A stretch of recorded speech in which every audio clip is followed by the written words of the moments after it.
अस्सलाम वालेकुम, good morning Pakistan. आज मैं फूलों में घिरी हुई, यहाँ इधर भी फूल उधर भी फूल, एक सजावट है मेरे इर्द गिर्द। यही माहौल होता है जब किसी के घर में एक माहौल होता है शादी का। और जो शादी के घर वाले हैं वो या तो उनका काम होता है सुबह से वो कार्ड बांटने निकल जाते हैं, या वो शॉपिंग जो उनकी लास्ट मिनट शॉपिंग और डिज़ाइनर्स और दर्जियों के चक्कर होते हैं वहाँ लग रहे होते हैं।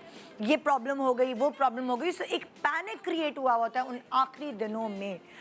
लड़की खुश भी होती है, थकी हुई भी होती है, परेशान भी होती है, कुछ एक मिली जुली कैफियत होती है। एक्साइटमेंट भी उसको होती है कि हाय ये कपड़ा जो मैंने ऑर्डर प्लेस किया था ये बन के कैसे लगेगा, और पता नहीं मेरी फिटिंग सही आएगी कि नहीं, पता नहीं ये होगा कि नहीं। ये सारी चीज़ें उसके दिमाग में चल रही होती हैं। अभी तो आगे की वो सोच ही नहीं रही होती ना। अभी तो सिर्फ प्रॉब्लम उसको ही होती है कि मेरा शादी का जोड़ा जिस तरह मैंने तस्वुर किया है उसी तरह डिज़ाइन कर दे डिज़ाइनर, या जहाँ से भी मैंने बनवाया है जो मेरे इमेजिनेशन में है या जो मैंने देखा था सैम्पल वैसे ही बनना चाहिए कि नहीं।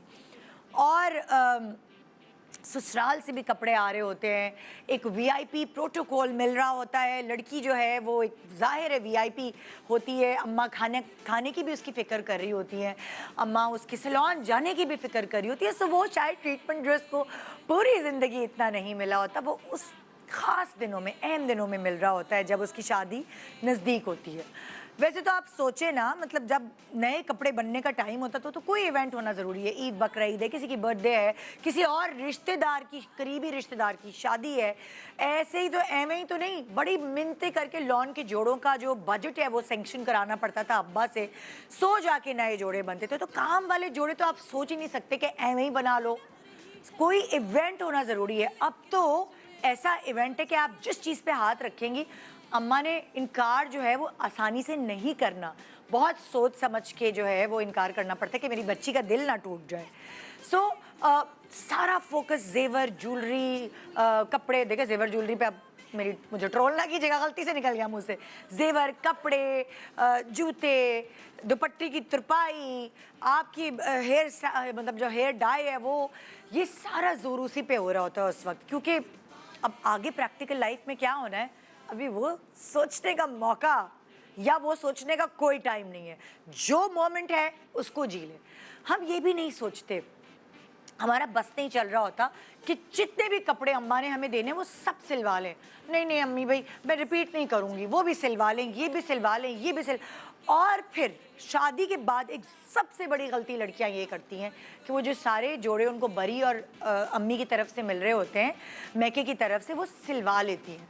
क्योंकि अक्सर आप देखेंगी, आप अपने आप को देखें, मैं अपने आप को देखूँ, या हम इर्द गिर्द के कोई भी बच्ची देखते हैं, वो शादी से पहले इतनी पतली दुबली नाजुक सी होती है, लेकिन शादी के बाद थोड़ा बहुत किसी को बहुत ज़्यादा वज़न चढ़ जाता है। और उसकी वजह से वो जो फिटिंग्स आपने कराई होती है, स्टिचिंग कराई होती है, और बिल्कुल एक भी नहीं इंच छोड़ा होता इधर से उधर, सारी ज़ाया हो जाते हैं। कितनी मेहनत से, आपको याद है कितने चक्कर डिज़ाइनर के लगाए, कितने चक्कर आपने मार्केटों के लगाए, जाके आपने इतनी मुश्किलों से वो जोड़ा तैयार करवाया, कोई चीज़ उसकी कहीं से ढूंढी, कोई चीज़ उसकी कहीं से ढूंढी, और तकलीफ़ कितनी होती है कि वो इस तरह पैक पड़ा रह गया, आपको पहनने का मौका नहीं मिला। क्यों? आपके इंचेस बढ़ गए, आपका साइज़ बढ़ गया, दावतों में जा के खा के बढ़ गया, फिर एक बच्चा हो गया, बच्चे के बाद बॉडी की शेप वैसे रही नहीं जैसी शादी से पहले थी। होता है ना दुख। ऐसे ही डब्बे पड़े होते हैं अलमारियों में, ऐसे ही डब्बे सजे होते हैं अलमारियों में, और फिर आहिस्ता आहिस्ता आप हिम्मत हारती जाती हैं। नहीं हो रहा पिछला वाला वज़न, नहीं हो रहा। दुख होता है अपने हाथ से किसी को देना। मैंने पहना भी नहीं, मैंने इस जोड़े की पिनें खोली भी नहीं, और मेरे नसीब में नहीं आया।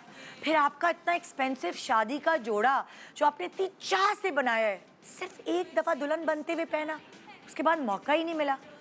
मुझे बड़ा दुख होता है ये चीज़ें देख के। सो एक तो सबसे पहला मशवरा तो यही है कि लड़कियों को सारे कपड़े नहीं सिलवाने चाहिए। बिल्कुल इतने कपड़े सिलवाएं जिसकी नेक टू नेक ज़रूरत है, और फिर साथ साथ बनवाती रहें। फैशन भी चेंज होता है, कलर्स भी चेंज हो जाते हैं, ट्रेंड्स भी चेंज हो जाते हैं। सो थोड़ा उस वक्त एक्साइटमेंट को अपने कब्जे में रखें, और अगर आप नहीं रख सकती तो अपनी एक्साइटमेंट का जो वो एक हुक है वो अम्मा को दे दें, ताकि अम्मा ज़रा समझदारी से करें। आज मैं आपको क्या बता रही हूँ, वो लड़कियां जो गलतियां कर चुकी हैं, सब जोड़े सिलवा ली और बस हसरत भरी निगाहों से इन्हीं टोकरियों को देखती रहती है, कब ये जोड़ा खुलेगा, कब मैं पहन पाऊंगी, कब वो दिन आएगा।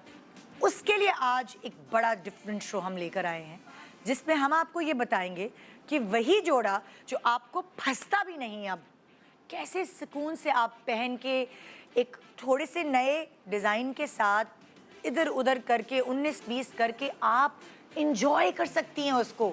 वो मेहनत जो आपने उस जोड़े पे की या वो जो इन्वेस्टमेंट आपने उस जोड़े पे की, वो ज़ाया नहीं हुई।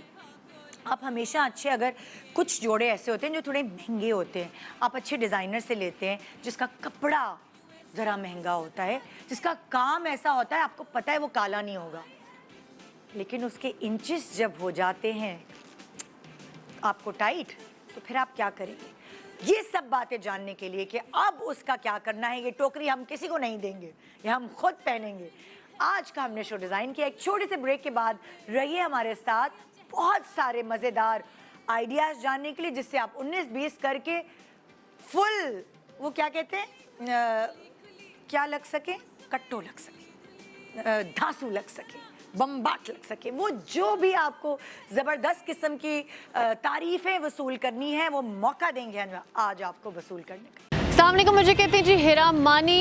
सब्सक्राइब करें यूट्यूब चैनल अगर आप ARY के ड्रामे देखना चाहते हैं, और अपना बहुत ख्याल रखिएगा। Thank you.